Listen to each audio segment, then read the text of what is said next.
Pemerataan pendidikan di tanah air telah mendapat perhatian sejak lama. Pemerataan pendidikan ini mencakup dua aspek penting, yaitu persamaan kesempatan untuk memperoleh pendidikan dan keadilan dalam mengenyam pendidikan. Akses terhadap pendidikan yang merata berarti semua penduduk usia sekolah telah mendapatkan kesempatan secara sama dan adil. Tapi data di Indonesia menunjukkan masih buruknya pemerataan pendidikan ini. Data terakhir dari hasil survei BPS dan Bank Dunia pada 2011 menunjukkan hal ini. Ditemukan bahwa di daerah pedesaan, persentase sekolah yang memiliki guru dengan pendidikan sarjana, memiliki laboratorium, dan memiliki perpustakaan selalu lebih rendah dari rata-rata nasional. Dan persentase angka ini lebih buruk lagi untuk wilayah Maluku dan Papua.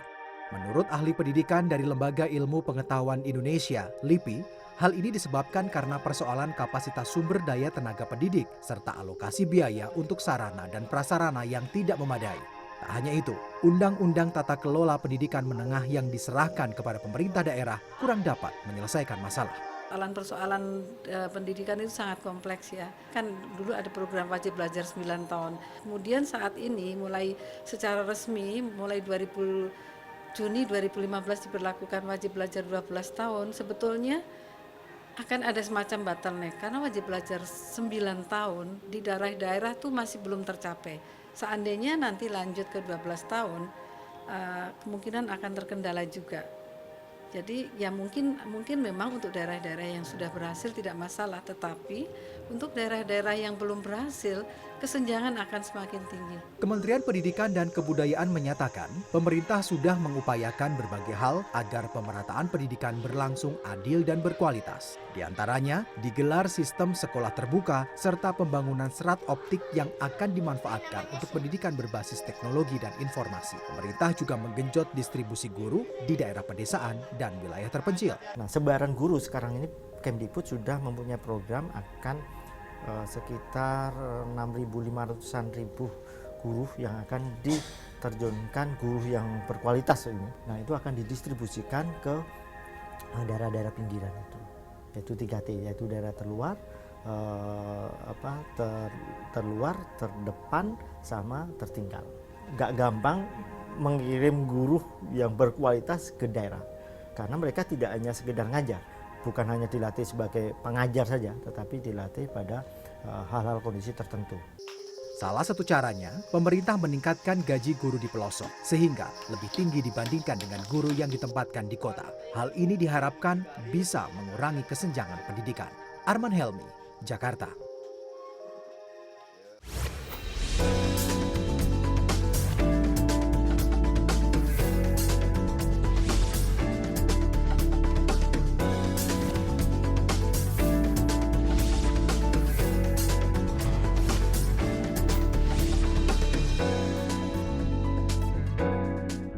Kunci keberhasilan sebuah negara tentu terletak pada kualitas sumber daya manusianya, dan pendidikan memiliki peran yang penting untuk menciptakan sumber daya manusia yang berkualitas. Apalagi untuk negara seperti Indonesia ini, di mana demografinya itu terdiri dari kebanyakan masih pada usia muda. Nah, kualitas pendidikan yang baik tentu diperlukan untuk menciptakan masyarakat Indonesia yang produktif, misalnya yang kompetitif dan juga bisa bersaing di kancah dunia. Tapi perlu kita akui bahwa kualitas pendidikan di Indonesia masih jauh dari yang kita harapkan. Misalnya setiap ada tes PISA, yaitu tes untuk anak-anak sekolah usia 15 tahun, Indonesia itu selalu rankingnya itu masih di bawah. Nah, kali ini Insight akan menanyakan langsung kepada Menteri Pendidikan dan Kebudayaan untuk mengetahui bagaimana persisnya masa depan pendidikan di Indonesia dan juga tantangannya, strateginya, dan kebijakan apa saja yang perlu dilakukan. Saya langsung saja bertanya kepada Pak Muhadjir Effendi. Apa kabar? Alhamdulillah, baik. Pak, seperti kita ingat, ini sebenarnya Pak Muhadjir ini sekarang sudah sekitar 6 bulan ya menjabat sebagai Menteri Mendikbud. 7 bulan berjalan, dulu menggantikan Pak Anies Baswedan ya. Nah, gimana Pak Muhadjir terus terang? Setelah 7 bulan ini kelihatannya sudah mulai lebih ini nyaman, lebih dalam melakukan misi Anda sebagai seorang menteri? Ya, pertama posisi saya harus saya jelaskan dulu ya, sebagai menteri itu kan sebetulnya memiliki tugas utama itu menerjemahkan visi presiden. Tentu saja saya harus menerjemahkan visi presiden di sektor pendidikan yang tadi sudah disebut bahwa itu sektor yang paling sensitif karena melibatkan banyak stakeholder, banyak, dan menentukan nasib bangsa. katanya begitu. Tapi saya kira juga bukan satu-satunya gitu, karena pengertian pendidikan bukan berarti hanya menjadi urusannya Kementerian Pendidikan dan Kebudayaan gitu, karena pendidikan memiliki cakupan luas, mulai dari wilayahnya, mulai dari keluarga, masyarakat, dan sekolah. Sementara Menteri Pendidikan dan Kebudayaan itu lebih fokus atau dipahami mengurusi sekolah gitu ya. Lebih ke ini akademisnya lah. Lebih ke arah ke formalnya ya. Ke formal, di samping non formal, informal itu lebih banyak ke formal gitu. Kemudian juga pendidikan itu kan sebetulnya sangat melekat dengan proses sejarah bangsa itu sendiri, sehingga kalau kita sekarang dinyatakan bahwa kita tertinggal atau kita masih jauh dibanding negara-negara maju yang lain, saya kira persoalannya adalah persoalan parameter gitu. Parameter kita mungkin memang berbeda dengan apa yang telah diterapkan atau digunakan oleh negara-negara maju yang lain, sementara kita ingin mendapatkan perlakuan atau kita ingin diperlakukan seperti negara-negara yang lain, padahal kita punya pengalaman sejarah khususnya di bidang pendidikan ini memang berbeda dengan negara-negara yang walaupun lain. kita kan sudah masuk ke era globalisasi, di mana mau tidak mau kan harus ada standar yang global, karena kita ya berkomunikasi, berdagang, dan melakukan interaksi dengan dunia internasional. Jadi mau tidak mau memang itu salah satu parameternya lah untuk menguji bagaimana kualitas sumber daya manusia Indonesia itu sendiri. Tapi saya tertarik ya, Pak Muhadjir mengatakan ini menerjemahkan visi dari Presiden itu sendiri. Kira-kira ada pemahaman apa dalam yang didapat dalam menerjemahkan, dan apakah ada pesan-pesan khusus ya? Karena kelihatannya dengan adanya pergantian menteri pasti ada ekspektasi tertentu, ada hasil yang ingin didapatkan ya dari Anda. Ya, saya akan bicara tentang masalah pergantian dulu. Jadi kan sebetulnya seperti halnya di dunia sepak bola ya, seorang presiden itu bayangan saya seperti manajer. Ketika mengganti bukan berarti yang diganti itu tidak bagus, tetapi mungkin medan pertandingan membutuhkan strategi yang berbeda dan dibutuhkan pemain yang berbeda, itu aja. Jadi dan dalam konteks saya ketika mengganti menteri yang lama Pak Anies Baswedan itu saya melihat saya mereferensi atau merujuk pada dua. Pertama, apa yang ada di dalam blueprint atau cetak biru ketika Presiden Jokowi mencalonkan diri sebagai presiden. Beliau memiliki janji-janji yang ada di dalam nawacita dan juga di dalam cetak biru yang lain tentang pendidikan. Kemudian yang kedua, apa yang dipesankan kepada saya ketika saya ditunjuk sebagai Menteri Pendidikan dan Kebudayaan. Itu menurut saya ada 4 ya yang harus saya laksanakan secara menjadi program prioritas. Yang pertama yaitu tentang pendidikan karakter. Pentingnya pendidikan karakter yang itu di dalam cetak biru beliau memang mendapat penekanan yang sangat penting, yang di situ istilahnya memang bermacam-macam, ada budi pekerti, ada akhlak, ada etika dan seterusnya, ada disiplin, disiplin nasional dan seterusnya. Itu sebetulnya bisa diartikan itu pendidikan karakter. Kemudian yang kedua adalah tentang kartu Indonesia Pintar. Yang ini saya kira sebetulnya bukan kartunya, tapi di situ ada pesan yang sangat filosofis, yaitu keberpihakan kepada mereka yang tidak memiliki akses di bidang pendidikan, dan itu terutama diterjemahkan kepada mereka, dialamatkan kepada mereka-mereka yang kurang beruntung dari secara ekonomi maupun tempat di mana dia berada. Itu dengan kartu Indonesia Pintar itu. Kemudian yang ketiga adalah menyiapkan seperti Mbak Desi Anwar menyampaikan bahwa kita harus menyiapkan SDM abad 21 yang itu bertumpu kepada hadirnya generasi-generasi muda dari bonus demografi ini yang memiliki keterampilan yang memadai untuk menjawab perubahan di sektor tenaga kerja masa depan. Penting buat pembangunan bangsa Indonesia Penting untuk ini. pembangunan Apalagi masa kan depan, dengan betul. cita-cita ingin memiliki growth atau pertumbuhan yang kalau bisa di atas 6 atau 7% kan ya, Pak Muhadjir. Yang jelas sekarang Indonesia itu potensial menjadi negara besar, tentu saja pertumbuhannya juga harus saat setara paling tidak dengan negara-negara besar yang lain ya, dan itu akan tertumpu kepada hadirnya generasi tenaga kerja yang memang produktif, bukan hanya dapat pekerjaan tapi pekerjaannya memang betul-betul memiliki nilai keunggulan. Iya, dan sekarang kan masalah tenaga kerja ya salah satu problem di Indonesia ini. Kita setiap tahun banyak sekali ya anak-anak muda yang lulus sekolah dan mereka tidak otomatis mendapatkan pekerjaan. Yang keempat apa? Yang keempat yaitu sesuai dengan program beliau yaitu memulai pembangunan dari pinggiran ya. Ini sebetulnya artinya adalah kita harus memberikan tanda-tanda yang tegas di semua batas wilayah kita bahwa itu adalah wilayah Indonesia di antara negara-negara tetangga, dan di sana tentu saja kita harus hadir dalam arti menjadi negara yang memang patut dihargai, patut disegani oleh negara tetangga itu, terutama di sektor pendidikan. Karena itulah kita memberikan fokus. Ini bagian dari kedaulatan Iya, ya, Pak. jadi Pentingnya fokus. kita menentukan border Indonesia. Betul, jadi untuk menunjukkan bahwa ini loh batas kita, batas saya, dan kamu tidak boleh macam-macam dengan batas ini gitu. Dan itu terutama di sektor pendidikan juga harus hadir di sana, dan empat itulah yang selama ini menjadi penekanan dari Bapak Presiden, terutama misalnya kita akan fokus juga kepada namanya wilayah tertinggal, terluar, dan terdepan.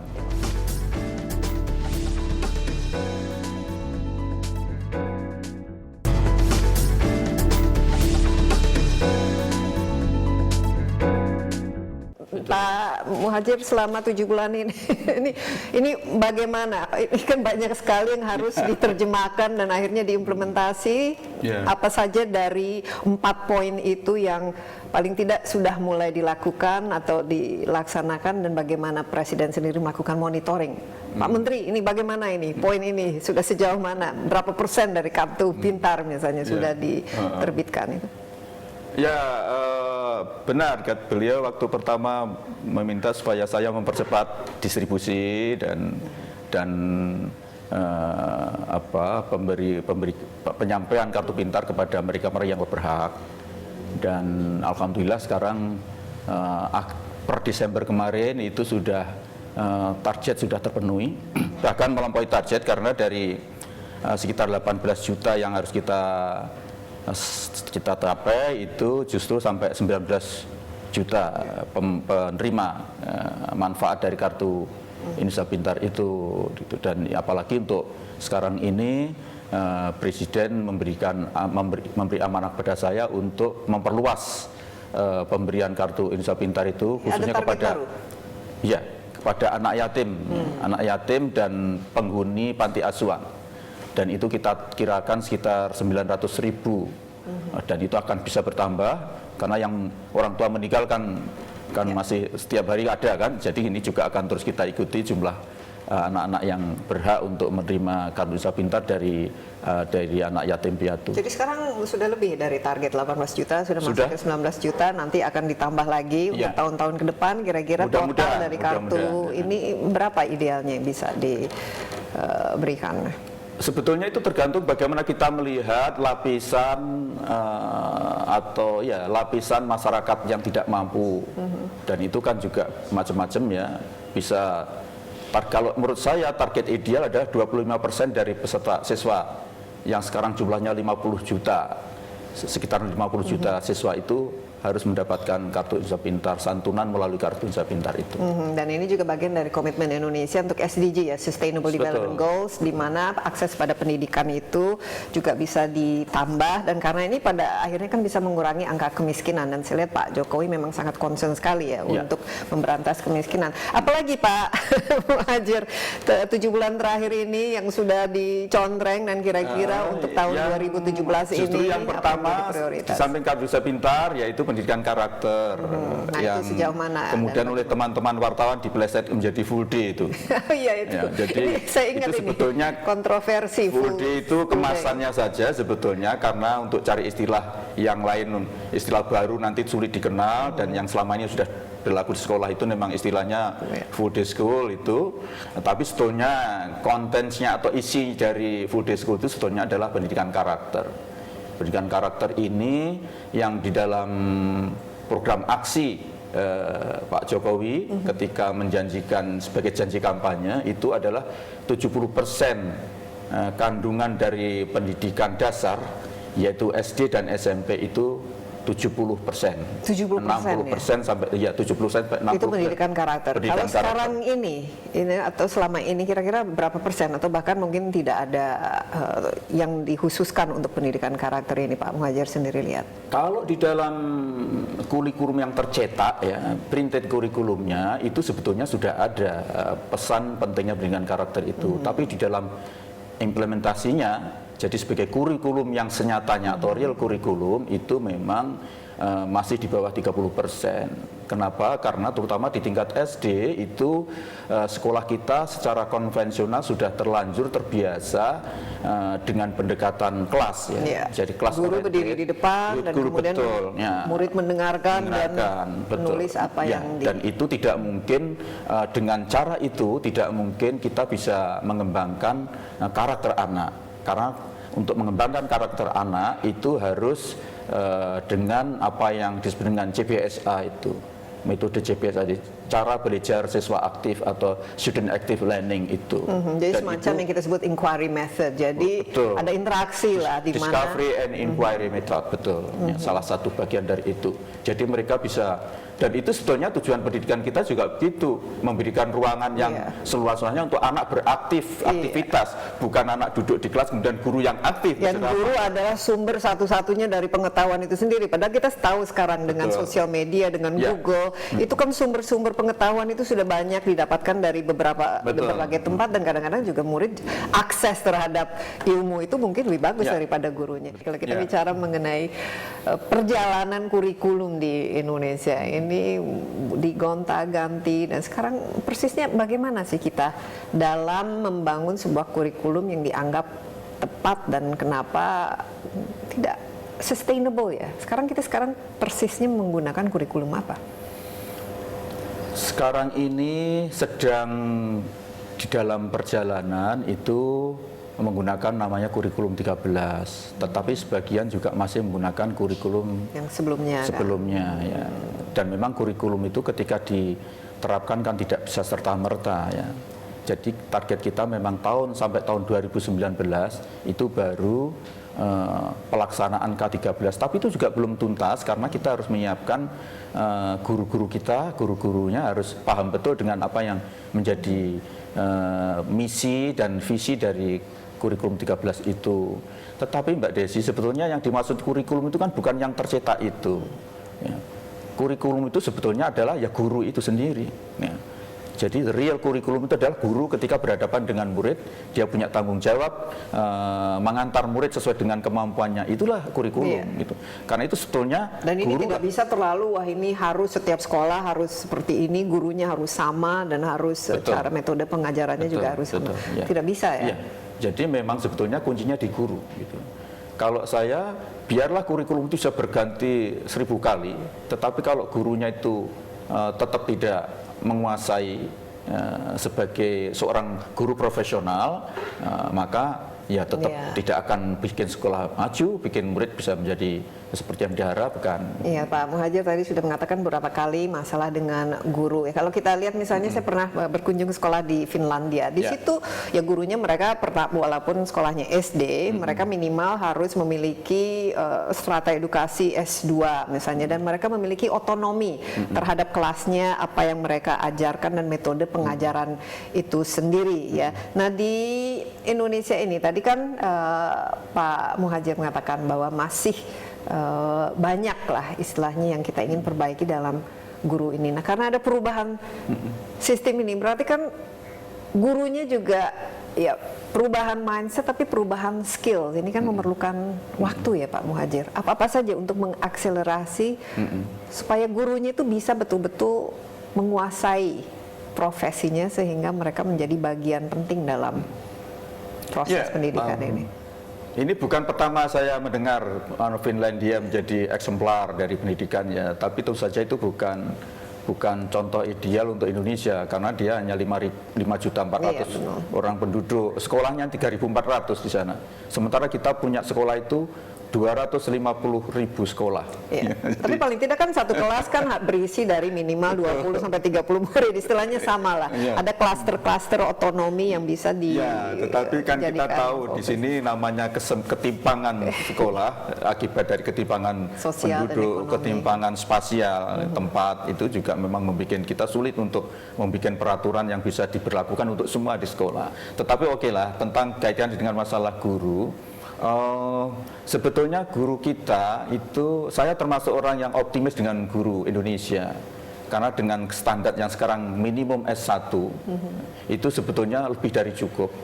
Persoalannya adalah bagaimana membuat kemampuan guru itu betul-betul terarah sesuai dengan standar nasional yang kita tetapkan gitu. Itu yang sekarang menurut saya menjadi masalah. Ya, minimum standar S1. Ya, jumlah guru di Indonesia berapa sekarang? 20.000, 25.000, berapa kira-kira secara total khusus sekolah dasar misalnya atau Sekolah dasar. Kalau untuk total guru guru. kita itu sekitar 3 juta.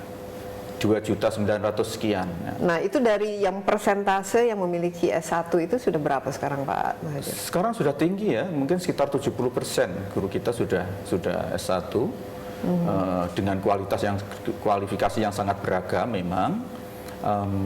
Tetapi menurut saya, taruhlah misalnya guru matematik, ya, dia S1 matematik, itu dia 4 tahun ketika kuliah di Fakultas Keguruan, jurusan matematik, itu selama 4 tahun itu dia belajar matematik 70%. Hanya 30% saja yang belajar tentang proses belajar mengajar, tentang teori-teori pendidikan. Pedagoginya Mestinya 70% itu lebih dari cukup lah untuk mengajar, misalnya kalau dia jadi guru di SMA misalnya.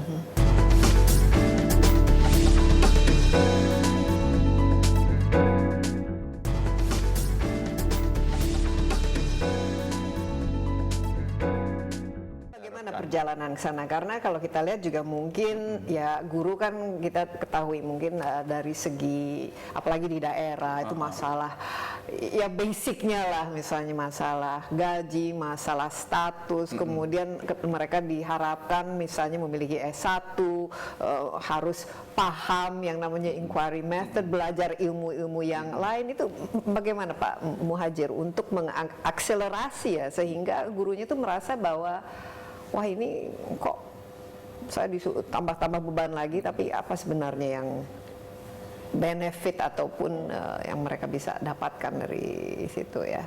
Itu saya kira pertanyaan Mbak Desi itu masalah lain ya. Kalau dari perspektif Kementerian Pendidikan Kebudayaan, guru-guru yang sudah dididik di fakultas-fakultas keguruan yang kita punya itu kita anggap sudah selesai. Nah, itu adalah sudah menjadi profesi. Ya, dia sudah profesional. Ya, itu asumsi kita. Karena itu tugas Kementerian Pendidikan Kebudayaan ini bukan membuat bagaimana guru-guru itu semakin pinter. Nah, kalau mereka semakin pinter bagus juga lah. Tapi kita sebetulnya yang penting bagaimana guru-guru ini bisa membuat murid jadi pintar. Itu. Dan inilah menjadi pekerjaan kita. Ya, tapi kenyataannya kan banyak sekali guru di Indonesia yang mungkin mereka sebenarnya guru itu bukan pilihan pertama lah untuk jadi, sehingga dari segi skills, dari segi kemauan dan juga bukan sesuatu yang dianggap profesi, dan banyak juga ya mungkin karena kondisi ekonomi, kondisi mungkin pendapatan itu juga, walaupun kan sekarang kan pendapatan gaji guru sudah ditingkatkan dan lain sebagainya, tapi ada gap kan antara mungkin di perkotaan di mana ya sekolah bagus itu banyak, guru bagus dengan gaji bagus, tapi kebanyakan di daerah itu masih timpangan antara kualitas guru tuh masih terasa kan Pak? Ya, kalau itu saya kira bukan hanya pekerjaan guru ya, hampir semua pekerjaan kan banyak juga ya. Termasuk orang yang jadi penyiar belum tentu dulu memang niatnya jadi penyiar. Ya. Ya, itu makanya sebetulnya disitulah pentingnya pembentukan profesi, ya, pembentukan profesionalisme, dan di situ sebetulnya urusan pendidikan. Ya. Jadi sebetulnya memang di guru ini dulu itu banyak sekali guru-guru yang tidak melihat guru ini sebagai pekerjaan panggilan jiwa, ya, dan itu saya kira dengan adanya imbalan yang sekarang tunjangan profesi sudah semakin baik, perhatian pemerintah terhadap guru juga semakin terus kita tingkatkan terus, tentu saja masih banyak kekurangan. Ini sebetulnya juga sudah merubah cara pandang guru-guru itu melihat pekerjaannya, apalagi sekarang juga guru itu sudah menjadi pekerjaan yang relatif membanggakan untuk mereka. Sudah semakin banyak Pak Muhadjir melihat orang-orang Indonesia ingin menjadi guru, sudah ya? Dari tahun-tahun terakhir ini peminat masuk di sekolah-sekolah fakultas-fakultas keguruan itu skornya semakin bagus. Dan itu berarti kita bisa dijadikan pertanda bahwa mereka-mereka yang dalam tanda petik pintar itu sudah mulai dengan sadar memilih guru sebagai profesinya. Nah sekarang kan guru harus memiliki ya sertifikasi kompetensi lah istilahnya. Itu bagaimana proses ke arah sana? Sudah berapa persen dan apa kendalanya selama ini untuk memenuhi target supaya semua guru idealnya berkompetensi, ya, bersertifikat yang kompetensinya bisa terukur? Sekarang sudah sekitar 66% guru-guru yang sudah mendapatkan 66% ya? sertifikat. Seluruh ya, Indonesia? Dari seluruh guru Indonesia. Memang kan guru-guru ini ada variannya ya. Ada guru negeri, itu kalau guru yang berstatus PNS ya, atau ASN, itu hampir 100% mereka sudah dapat tunjangan profesi, sudah profesional, dapat sertifikat. Kemudian untuk yang swasta itu adalah guru yang diangkat oleh yayasan. Sekolah swasta itu juga mereka juga mendapatkan tunjangan profesi yang lulus uji sertifikat. Tetapi memang ada guru-guru yang di bawah standar, ya, standar karena dengan sistem penerimaan di daerah terutama ada kebijakan-kebijakan di daerah, misalnya kepala sekolah bisa mengangkat guru kalau memang dia di sekolah itu masih kurang. Nah inilah yang memang dalam tanda petik harus kita selesaikan masalahnya. Ada masalah gaji honorer ya, juga. Betul, gitu. Termasuk masalah statusnya dan termasuk juga pemberian gaji atau honor kepada mereka. Ini memang harus menjadi masalah. Saya kira guru ini akan terus masih ada masalah terus gitu ya, dan tapi kita optimis ya bisa nanti insya Allah. Hari akan 100% semua bersertifikasi kompeten, mereka menjadi profesional ya, karena kalau kita lihat ya ini di negara ini juga mungkin cerminan dari bagaimana menilai atau memandang profesi seorang guru itu biasanya mereka gajinya juga kompetitif lah istilahnya, tidak mudah menjadi guru karena harus melalui proses yang cukup panjang. Nah satu lagi ini sering menjadi istilahnya headache ya, khususnya bagi anak-anak siswanya itu sendiri dan juga orang tuanya, itu masalah ujian nasional ya. Apa ininya roadmap untuk ujian nasional ini itu sendiri? Ini kan ada ujian nasional, kemudian mungkin nanti ujian yang ya ada basisnya nasional, tapi bukan itu satu-satunya yang menentukan nasib atau nilai atau evaluasi terhadap seorang anak ini.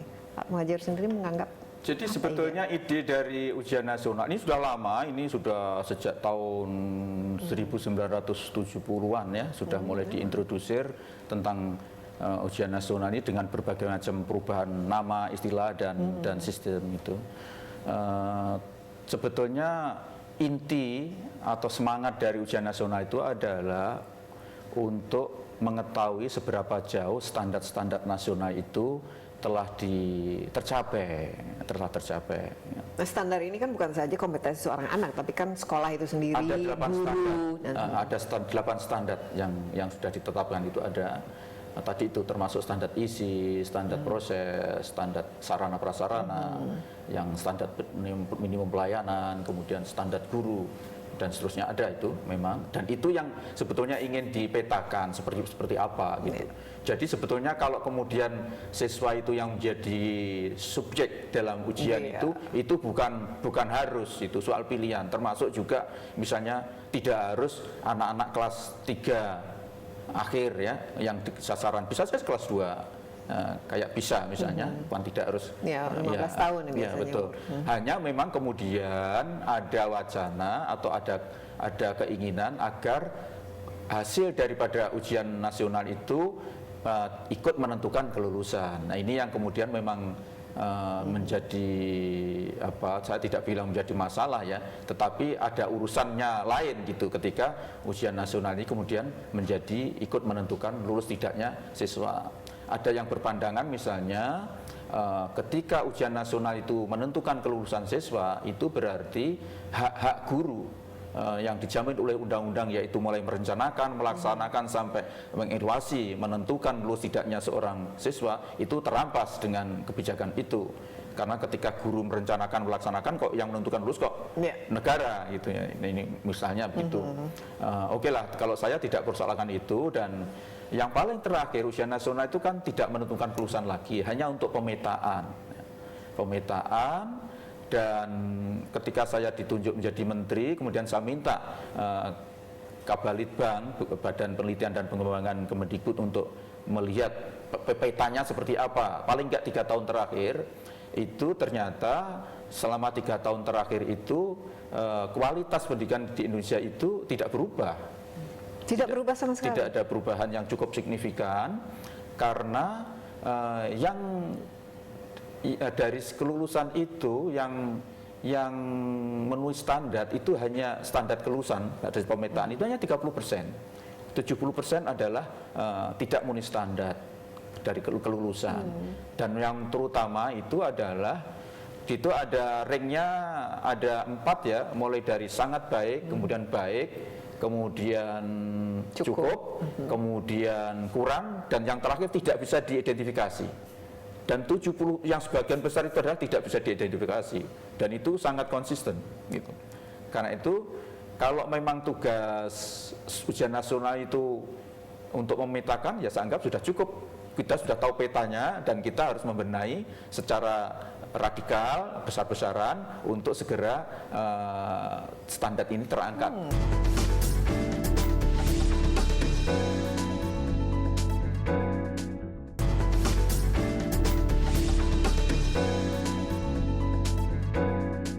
Jadi berarti ke depan sudah tidak diperlukan lagi ujian nasional ini kalau memang tujuannya hanya untuk memetakan di mana sekolah atau di mana yang masih kurang. Ya, itu pendapat Mbak Desi. Orang lain bisa pendapat yang menurut lain. Pak Muhadjir bagaimana? Pendapat saya nggak penting, Pak. Kalau saya sih selalu harus ikut ujian nasional karena memang itu merupakan persyaratan lah. Tapi bukan berarti bahwa hanya berdasarkan dari hasil itu sendiri. Sebelumnya mungkin ada catatan dari guru, rapor yang semuanya harus dijadikan pertimbangan atau interview atau dan lain sebagainya. Karena siapa tahu kan kalau pas ujian lagi sakit, lagi tidak enak badan, itu masa bisa menjadi penentu ya dari masa depan seorang anak. Juga sebetulnya banyak yang tidak setuju dengan diberlakukan ujian nasional itu, antara lain adalah karena pemerintah sendiri belum bisa memberikan pelayanan yang merata. Karena itu kalau kemudian mau diuji secara nasional, tentu saja juga belum waktunya. Pemerintah harus termasuk perintah dari Mahkamah Agung, keputusan Mahkamah Agung yang supaya menunda ujian nasional tidak dilaksanakan dulu. Jadi untuk sementara ditunda. Ya, pemerintah harus sampai memberikan pelayanan dulu yang yang betul-betul harus standar. merata. Ini bisa karena Indonesia ini begitu besar dengan situasi ekonomi sosialnya yang begitu beragam, yang standarisasi ini berarti agak susah dicapai kalau harus memenuhi semua Betul, kriteria. paling tidak ya relatif ya, itu memang persoalan relatif kan. Kalau nanti sudah dikira sudah agak merata gitu, itu perintah dari Mahkamah Agung terhadap gugatan kelompok masyarakat yang meminta supaya ujian nasional supaya ditunda. ditunda. Itu Pak tahun Muhadjir, 2009. tapi setuju secara Saya tidak dalam idealisme mengenai ujian nasional ini perlu atau tidak? Kalau ujian nasional saya kira perlu ya untuk mengetahui bagaimana keadaan secara umum pendidikan secara nasional itu saya kira sangat penting, ya, sangat penting. Hanya tadi itu harus kita lihat ekses-ekses negatif yang terjadi harus betul-betul diperkecil sehingga tidak menimbulkan kepanikan nasional, tidak menimbulkan isu yang tidak perlu dan seterusnya itu. Apalagi kalau tujuannya ya memang sekedar untuk memetakan. Gitu. Kemudian yang penting karena saya ini melaksanakan visi presiden dalam program aksi presiden memang betul di situ akan ditinjau, evaluasi nasional itu harus ditinjau.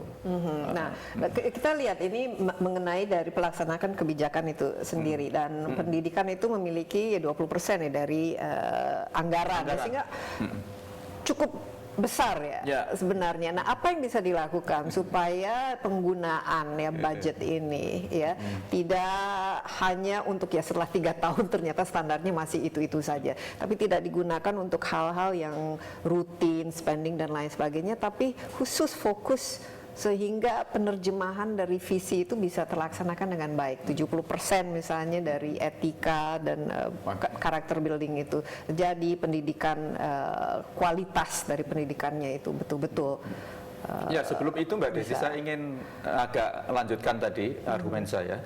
Jadi sebetulnya persoalan kenapa standar ini tidak tercapai tadi ini sebetulnya soal strategi. Jadi guru-guru ini harus betul-betul di pembinaannya harus diarahkan untuk dia menguasai bahan, kemudian proses, dan juga teknik atau sistem evaluasi yang sesuai dengan standar. Yang ini selama ini menurut saya tidak pernah dilakukan. Guru ada pembinaan guru tapi tidak mengarah ke sana, jadi tidak fokus, ya. Tidak diarahkan ke itu, dan inilah yang akan kita benahi. Tapi kita memiliki tools untuk melakukan evaluasi ini. Ada. Termasuk kita punya instrumen untuk bagaimana agar guru bisa melakukan itu tadi itu.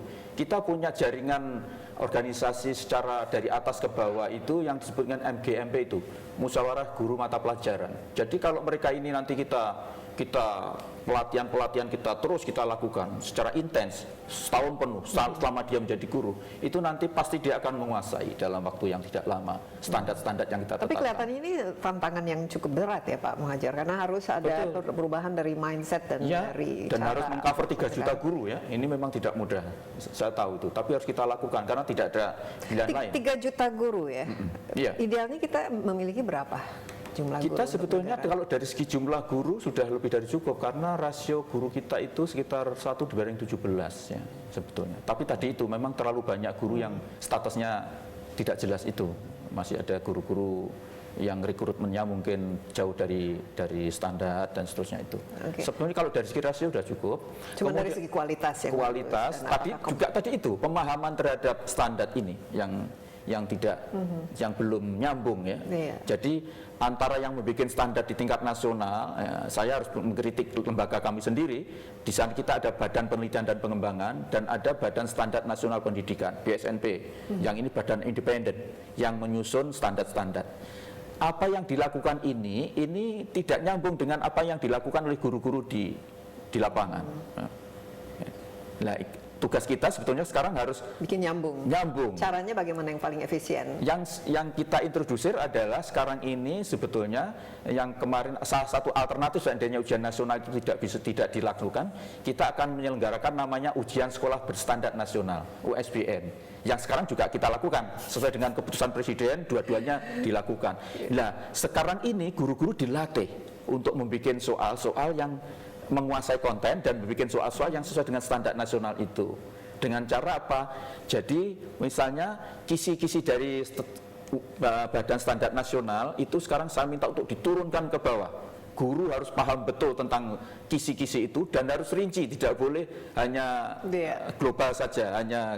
Tapi ini kan kelihatan memerlukan waktu ya pertama, dan kedua juga harus ada fasilitator yang paham untuk menyambungkan ya antara apa yang diinginkan dan apa yang ya penerjemahan. Biasanya kan banyak itikat baik tapi dalam proses perjalanan karena mungkin salah terjemahan atau mungkin penangkapannya kurang baik, itu tidak sesuai kan. Ya waktunya ya memang terus menerus, nanti guru harus terus latihan itu. Seperti tentara kan namanya menembak kan itu standar ya, tentara harus pintar nembak ya, apapun entah itu infanteri, entah kavaleri, entah dia harus, nah itu dia harus belajar nembak terus, latihan nembak, jangan sampai tidak. Sama dengan ini, nanti mereka harus melatihan terus menguasai kisi-kisi dan menguasai konten dan kemudian membuat soal. Dan harus ada yang mengevaluasi terus menerus. Ya, dan inilah nanti yang mereka harus turun ini.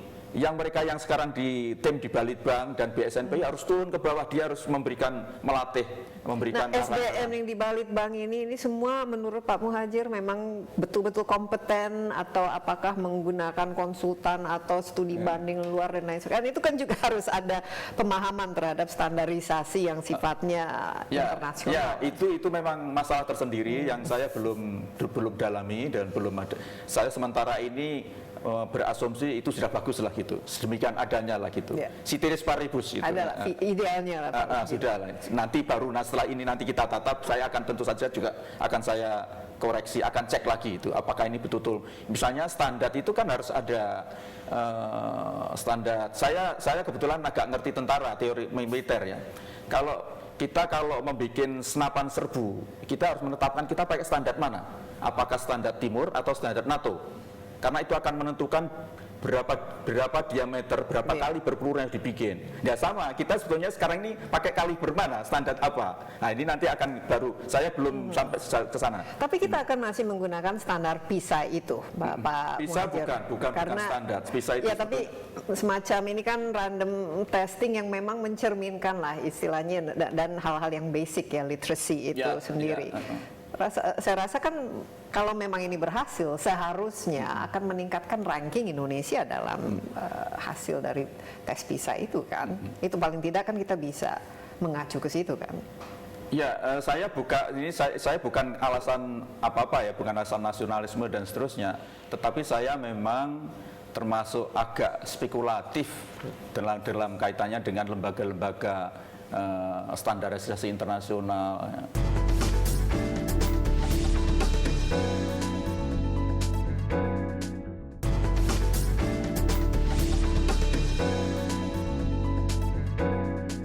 Kembali ke anggaran tadi, gimana Pak Muhadjir di bawah?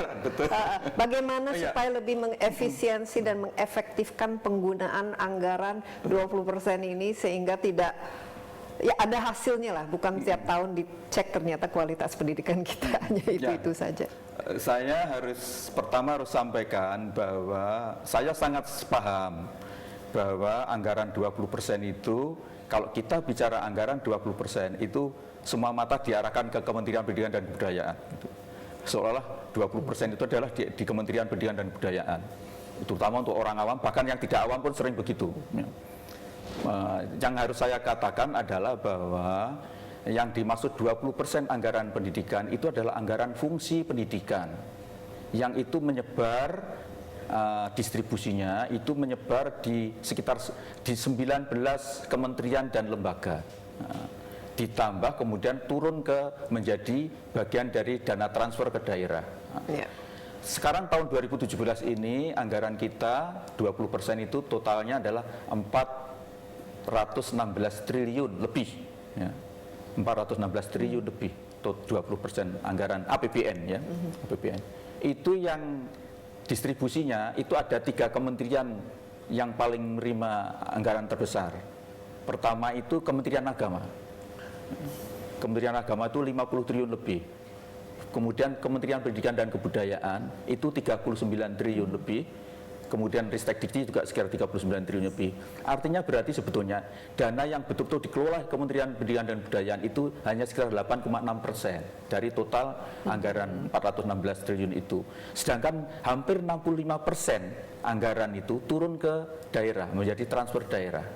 Jadi maksudnya kedengarannya besar, tapi sebenarnya secara Ya, implementasinya betul. itu masih kurang. Jadi Tapi tidak bisa. ada semacam perubahan strategi sehingga menggunakan 8, sekian% ini seefektif mungkin dan menghasilkan lah.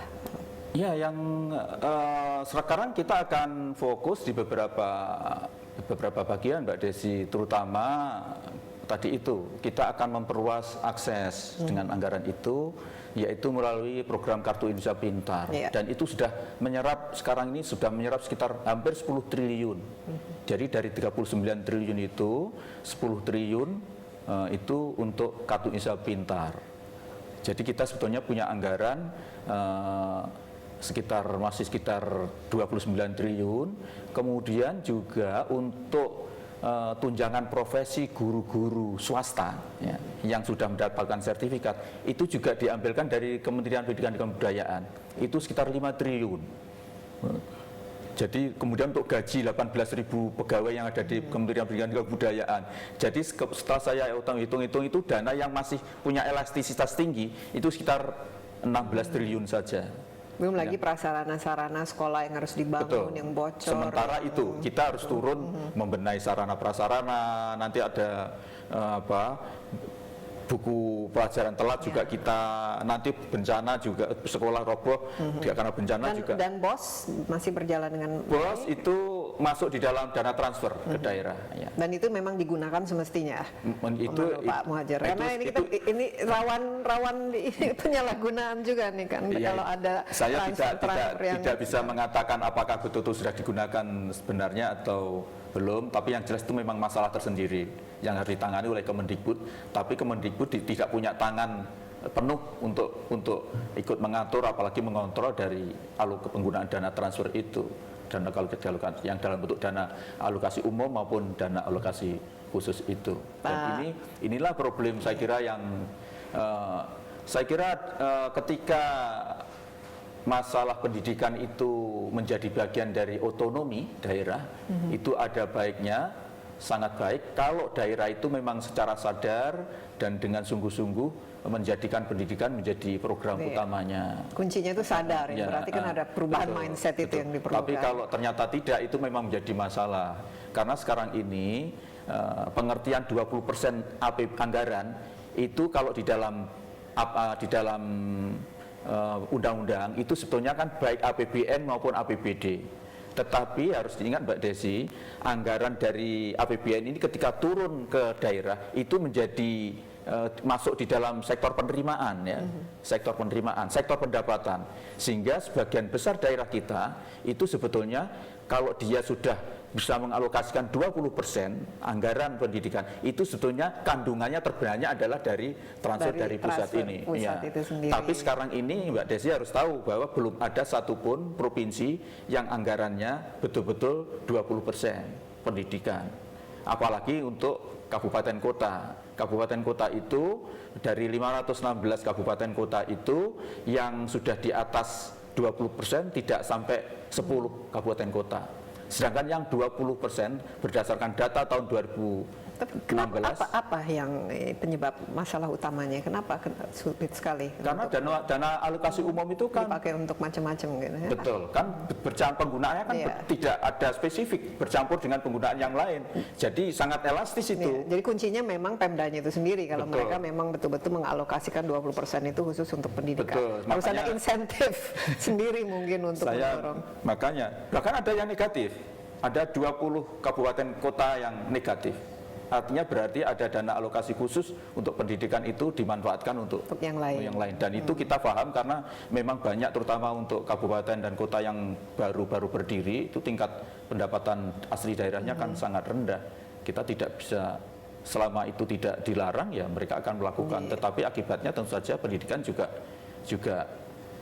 sebetulnya kalau itu tidak banyak, kemudian Kementerian Pendidikan Kebudayaan itu kalau ikut campur itu sifatnya afirmatif, mungkin nggak ada masalah. Tapi kalau semuanya harus afirmasi kan inilah jadi problem kita gitu. Ini oleh sebab itu susah ya untuk menyelesaikan masalah pendidikan karena ketimpangan ini kan, jadi standarisasi itu pada akhirnya ya sangat berkaitan dengan akses dan kesehatan ekonomi masing-masing daerah. Pak Muhadjir, Betul. terima kasih banyak. Tapi ngomong-ngomong kedengarannya banyak sekali tantangannya, cukup susah kelihatannya untuk menyelesaikan masalah pendidikan ini. Tapi paling berat yang paling membuat Pak Muhadjir mungkin susah tidur atau ini apa saat ini dalam memimpin kementerian ini? Atau dikejar-kejar terus Pak Jokowi kerja. Tidur saya selalu nyenyak, jadi saya menikmati aja ini tugas mulia. Saya yakin bahwa memang mungkin apa yang saya lakukan tidak akan bisa merubah secara frontal di sektor pendidikan kita.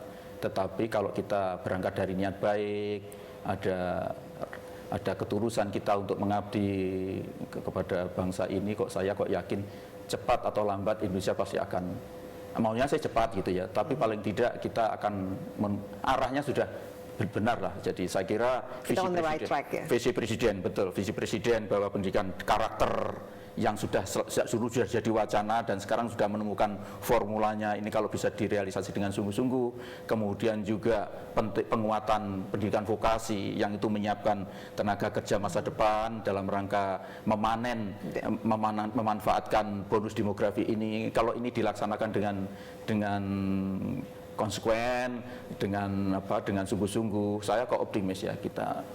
Memang pendidikan itu kan investasi jangka panjang ya. Kalau kita berinvestasi di sektor yang sifatnya fisik, bangun jembatan, begitu jadi kita sudah bisa menikmati. Tapi kalau kita investasi di pendidikan, sekarang kita lakukan 20 tahun belum tentu panen gitu. Iya. Jadi kita tunggu aja lah. Memang itu menarik, investasi jangka panjang ya. Dan sehingga kita harapkan juga kalau ada kebijakan ya memang jangka panjang. Betul. Jangan ada setiap ini ganti ini mulai lagi dari awal. Tapi sebetulnya saya tambah sedikit aja mumpung ini. Sebetulnya orang-orang sering menyalahartikan tentang ganti menteri, ganti kebijakan ya. Sebetulnya kalau yang saya lakukan bukan ganti kebijakan, sebetulnya adalah melanjutkan kebijakan yang jalan sebelumnya. Tentu saja ada improvisasi ya. Misalnya begini, ini yang sekarang agak krusial. Misalnya kewajiban mengajar 24 jam guru ya. Itu bagaimanapun tidak jalan di lapangan kan. 24 jam. 24 jam tatap muka. 20 jam belajar. Untuk bisa dapat tunjangan profesi, guru itu kan harus mengajar 20 jam tatap muka seminggu di sekolah. Itu saja sulit. Sulit karena mata pelajarannya kan tidak selalu tersedia di sekolah itu. Maka akibatnya guru cari mata pelajaran di sekolah lain. Dan sekolahnya akibatnya kosong, nggak ada yang nungguin karena guru-guru cari-cari mata pelajaran. Nah ini kan kalau saya melihat kebijakan seperti ini kan harus ada improvisasi, harus ada policy adjustment, kebijakan penyesuaian. Jadi harus dilihat ada rangkaian panjang. Jadi kalau kita membuat kebijakan jangan selalu kemudian dihakimi ganti menteri, ganti kebijakan. Atau mungkin kalau kebijakannya memang salah ya ganti saja kebijakannya. Cuman harus ada trial dan error ya. Ya betul. Pak Muhadjir, terima kasih banyak atas waktunya, atas insight-nya. Sukses ya, dan kita harapkan juga apa yang dikerjakan membawa berkah dan sukses, karena kesuksesan dalam membina pendidikan Indonesia akan mencerminkan ya dan membuahkan hasil kesuksesan bagi Indonesia. Yang penting itulah, jadi kalau di pendidikan itu jangan mengharap panen segera gitu ya, quick yielding. Dan kita manennya mungkin tahun 2045 nanti lah. Karakter apa sebenarnya yang ingin dimiliki oleh anak-anak Indonesia lah ya?